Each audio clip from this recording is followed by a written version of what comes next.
السلام علیکم. آپ نے سب سے پہلے گھبرانا نہیں. کرامت کے بارے میں وضاحت جو امیر اہل سنت کی کیمرے میں تصویر نہیں آتی تھی اب کیسے آتی ہے؟ یہ بڑا چھکا مارا ہے جی, مزہ آ گیا. دیکھیں ماجرا یہ ہے کہ بھئی خدا کی قسم, میں خدا کی قسم اٹھا کے کہہ رہا ہوں, سارے بزرگ جو ہے نا وہ کہانی ہی کرا کے گئے تھے.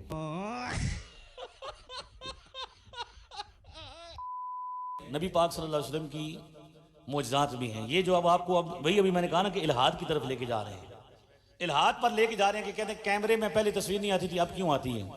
تو بھائی دکھائیں نا, انجینئر سامنے روکا ہوا ہے, میں نے ہاتھ پاؤں پکڑے ہوئے ان کے کہ یہ کر کے نہیں دکھا رہے, کرے. یہ پوسٹیں بنا کے شیئر کرتے ہیں کہ بھئی ولی کیا کرتے تھے, غوث پاک کیا ہے. لے جاؤ دبو انہوں. توجہ کرو یار, توجہ, بیٹھ جا, توجہ. غوث پاک کیا ہیں بھئی؟ وہ مردے زندہ کیا کرتے تھے لیکن کپڑے دھونے کے لیے کیا رکھا ہوا تھا؟ دھوبی رکھا ہوا تھا. اچھا. بابے مردہ زندہ کرتے تھے لیکن جب بیمار ہوتے تھے تو حکیم سے دوائی لیتے تھے. ٹھیک ہے, یہ الہادی باتیں ہیں. یہی باتیں ملحدین نبی پاک کے بارے میں کرتے ہیں. کیا بولا تو نے؟ ساری حدیثوں میں ہے نا کہ نبی پاک صلی اللہ علیہ وسلم نے حضرت قتادہ کی آنکھ ٹھیک کی, کسی صحابی کا بازو کٹ گیا اس کو ٹھیک کر دیا, کسی کی ٹانگ زخمی ہوگی فوراً کیا کر دی؟ ایک کام کر, 200 روپے دے اور 50 روپے کٹ اوور ایکٹنگ کے وجہ. لیکن ملحد کہتا ہے کہ احد کے مقام پر جب نبی پاک کا اپنا دانت مبارک ٹوٹ گیا تو حضور کا وہ نہیں نکل رہا تھا. اچھا, تو کل یہ بھی کہو گے بدبختو کہ ایک طرف تو نبی پاک ٹانگیں ٹھیک کرتے تھے, دوسروں کی آنکھیں ٹھیک کرتے تھے, اپنا تو دانت زخمی ہو گیا تو اس کا علاج نہیں کر سکے. توبہ کرو. وہی اونٹ جو نبی پاک کی خدمت میں آ کے کیا کرتا تھا, باولا ہو ہلکا ہو تو حضور اس پر ہاتھ پھیرتے تھے تو وہ کیا کرتے تھے, سر جھکا دیتے تھے. اچھا. اور وہی سواری ہے جس نے نبی پاک کو نیچے گرا دیا اور کیا کر دیا, حضور زخمی ہو گئے. ہم نے کہا یہ داڑھی اور پگڑی رکھ کے جھوٹ بول رہے ہیں, یہ کہانی کرانی بند کریں. اس سے بڑی چیز جس کا ان کے پاس کوئی حال ہی نہیں ہے, ہر چیز میں ادھر ادھر کر گئے. عیسیٰ علیہ السلام بغیر باپ کے پیدا ہوئے ہیں, ہمارے نبی علیہ السلام تو بغیر باپ کے پیدا نہیں ہوئے. یہ خام کا بنا ہے. یہ تو سورۃ الانبیاء کا پہلا صفحہ پڑھیں, اس میں کافروں کا اعتراض تھا کہ اس نبی کو وہ معجزے کیوں نہیں دیے گئے جو اگلے نبیوں کو دیے گئے. سورہ نساء میں آتا ہے کہ کیوں نہیں کوئی آسمان سے بجلی آتی اور وہ قربانی کو کھا جاتی, جب تک یہ معجزہ دکھائیں گے ہم ایمان نہیں لائیں گے. تو اللہ نے کہا نہیں, اللہ کی مرضی ہے معجزات میں. سورہ بنی اسرائیل میں 8 کے قریب معجزات وہ مانگتے تھے. اللہ نے فرمایا تم کہہ دو میں نبی ہوں رسول ہوں. تو سر شیخ عبدالقادر نے کہا نبی علیہ السلام کے بارے میں بھی کوئی صحیح سند سے ثابت نہیں کہ آپ نے کبھی مردہ زندہ کیا ہو. قرآن میں نفی آئی ہے اس کی, ورنہ تو قرآن میں آتا ہے کہ تم کہتے ہو لو آپ مردہ زندہ کر کے بتا رہے ہیں. قرآن میں کہا جا رہا ہے کہ نہیں, قرآن معجزہ ہے, کیونکہ وہ معجزہ آپ کی زندگی تک ہونا تھا. اور پھر اس میں وہ کہتے ہیں کہ شیخ عبدالقادر جیلانی رحمۃ اللہ علیہ نے معجزہ بڑی اس میں شڑول مارتے ہیں جناب. وہ کہتے ہیں کہ انہوں نے عیسائی کو کہا کہ تیرا نبی تو کہتا تھا کم باذن اللہ, میں کم باذن نہیں کہتا ہوں, میرے حکم سے کھڑا ہوں. وہ کہتے ہیں جی اس امت کے جو علماء ہیں بنی اسرائیل کے پیغمبروں کی طرح ہیں. ہاں اپنے منصب میں پیغمبروں کی طرح ہیں, مرتبے میں نہیں. کیوں؟ یہ پوری امت دائی ہے. کنتم خیر امۃ اخرجت للناس تأمرون بالمعروف وتنہون عن المنکر. ختم نبوت کی وجہ سے اللہ تعالیٰ نے اس امت کو نبیوں والا کام دیا. یہ نہیں ہے کہ نبیوں والا وہ مرتبہ کلیم کرنا شروع کر دے. جس طرح اگلے زمانوں میں انبیاء اللہ کی توحید کا پیغام پہنچاتے تھے, آن دا بہاف آف پروفٹ ہمارے محبوب صلی اللہ علیہ وسلم کی مبارک ختم نبوت کی برکت سے امت کا کام ہے کہ وہ لوگوں تک بات پہنچائے. اس اعتبار سے تو بنی اسرائیل کے انبیاء کی طرح ہیں, یعنی منصب وہ ہے, مقام وہ نہیں ہے. یہ اسی طریقے سے ہے جس طرح نبی علیہ السلام بھی بشر ہیں اور ہم بھی بشر ہیں. سپیشیز ایک ہے نا, مرتبہ تو ایک نہیں ہے. نبی علیہ السلام تو پیچھے بھی دیکھ لیتے تھے, بخاری مسلم میں آتا ہے. اور بخاری مسلم میں آتا ہے نبی علیہ السلام نے ہاتھ بلند کیا تو میں نے ارادہ کیا نماز میں جنت سے انگوروں کا گوشہ توڑ دوں. اور بخاری مسلم میں آتا ہے نبی علیہ السلام سوتے تھے وضو کر کے, اس کے بعد خراٹوں کی آواز بھی امہات المومنین سنتی تھی اور پھر اسی طریقے سے نماز پڑھاتے تھے. تو پوچھا تو آپ نے کہا کہ میرا صرف جو ہے وہ آنکھیں سوتی ہیں, جسم سوتا ہے, دل تو جاگتا رہتا ہے. یہ پروٹوکول تو کسی کا نہیں ہے. تو یہ ذہن میں رکھیں, یہ کہتے ہیں نا کہ وہ ساری چیزیں حاصل ہو جائیں گی, اس طریقے سے حاصل نہیں ہوگی. شیخ عبدالقادر جیلانی کے لیے کوئی سند نازل نہیں ہوئی, بالکل ان کی طرف جھوٹ منسوخ کیا. اور اگر آپ کو شیخ عبدالقادر جیلانی سے اتنی عقیدت ہے تو میرا ایک معصومانہ سوال ہے کہ شیخ عبدالقادر جیلانی نماز کا طریقہ کون سا لکھا ہوا ہے؟ ہاں, مرنے سے پہلے اے مسلمان کر لے اس پہ غور. کتابوں کا خدا اور ہے, بابوں کا خدا اور. بہت سے پاک شیخ عبدالقادر جیلانی کا ایک دھوبی تھا, جب وہ مر گیا اسے دفنایا گیا. اب اس کے آگے ایک مسنگ لنک ہے, وہ ہم آپ کو بتا دیتے ہیں. تو ایک بابے نے اس میں CCTV کیمرہ فٹ کر دیا قبر میں. حالانکہ کیمرہ فٹ کرنے سے بھی آپ کو برزخ کے معاملات نہیں دکھائے جا سکتے, سیدھی سی بات ہے. یہ نہیں بتا رہے کہ یہ واقعہ دیکھا کس نے قبر کے اندر جا کے.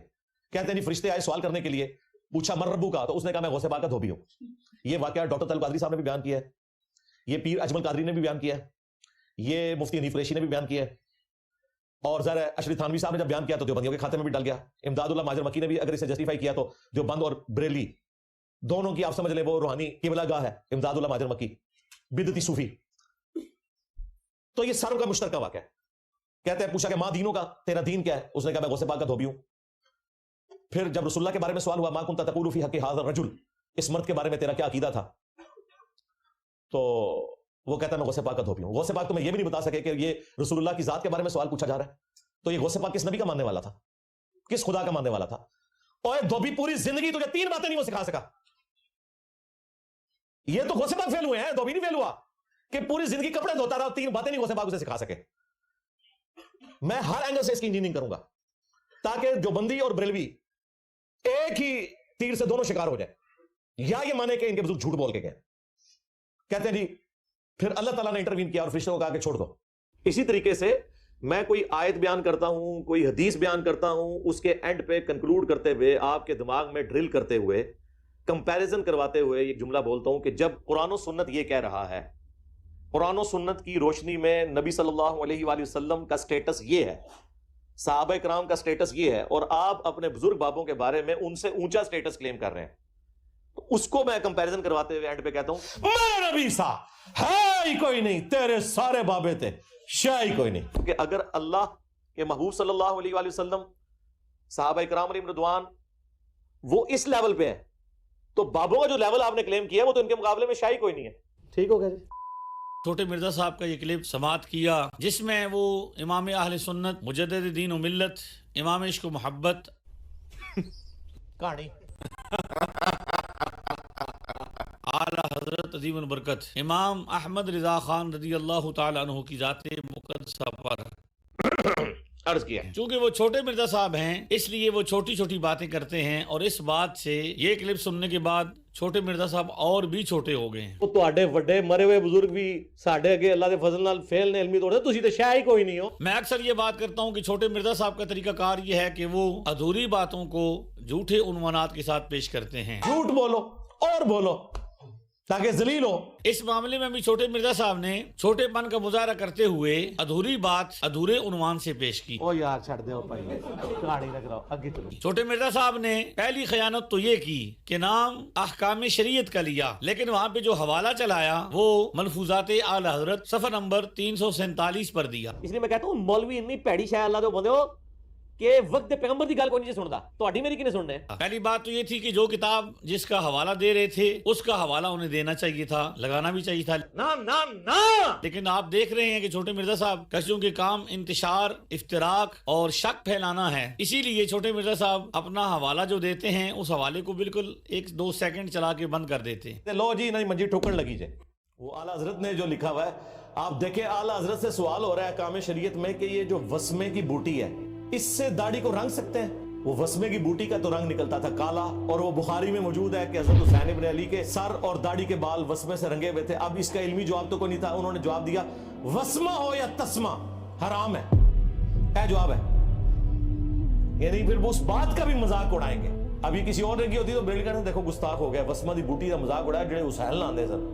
تو جو بریلویوں کی ڈاکٹرین ہے اس میں واقعی یہ گستاخی ہے کہ جب حسین ابن علی کا سر کاٹ کر عبید اللہ ابن زیاد گورنر جزید جو کوفہ میں اس کا گورنر تھا اس کے سامنے لا کے تشت پہ پیش کیا گیا, وہ چھڑی مار کے ان کے حسن کے بارے میں کوئی کلام کرنے لگا. اور بخاری کے الفاظ ہیں 3748, اس وقت حسین علیہ السلام کی داڑھی اور سر میں وسمے سے رنگا گیا تھا, یعنی کالا خضاب لگا. یہی نہیں, ابھی اور سنیے. ایک اعلیٰ حضرت ہیں احمد بریلوی صاحب جو 1921 میں فوت ہوئے, اور دوسرے اعلیٰ حضرت ہیں پیر میر علی شاہ صاحب گولڈوی جو 1937 میں فوت ہوئے. یہ دونوں اعلیٰ حضرت انہوں نے اپنی کتابوں میں چشتی رسول اللہ کو انڈورس کیا. کس طرح؟ اعلیٰ حضرت نے فتاوی رضویہ میں ایک کتاب کی تعریف کی 7 سنابل, اور یہ کہا کہ یہ رسول اللہ کی بارگاہ میں مقبول ہے. اس میں چشتی رسول اللہ نکل آیا. اگر اعلیٰ حضرت کو پتا تھا کہ اس میں چشتی رسول اللہ ہے تو تعریف کیوں کی؟ اور دوسری بات, وہ تو کہہ رہے ہیں رسول اللہ صلی اللہ علیہ وآلہ وسلم نے خواب میں آ کے بتایا کہ میری بارگاہ میں یہ مقبول ہے کتاب, تو کیا نعوذ باللہ نبی الاسلام کا علم غیب بھی جو تم نے عقیدہ کلیم کیا ہوا تھا وہ تو تم نے خود ہی ختم کر دیا؟ پھر چلیں بزرگوں کو نہیں پتا چلا, نبی الاسلام کو بھی نہیں پتا چلا کہ میں اس کتاب کی تعریف کر رہا ہوں جس کے اندر چشتی رسول اللہ لکھا ہوا ہے. اور پھر پیر میر علی شاہ صاحب نے تحقیق الحق فی کلمت الحق کتاب کے اندر انہوں نے چشتی رسول اللہ کو انڈورس کیا ہے, اور غلام احمد قادیانی دجال کو کہا کہ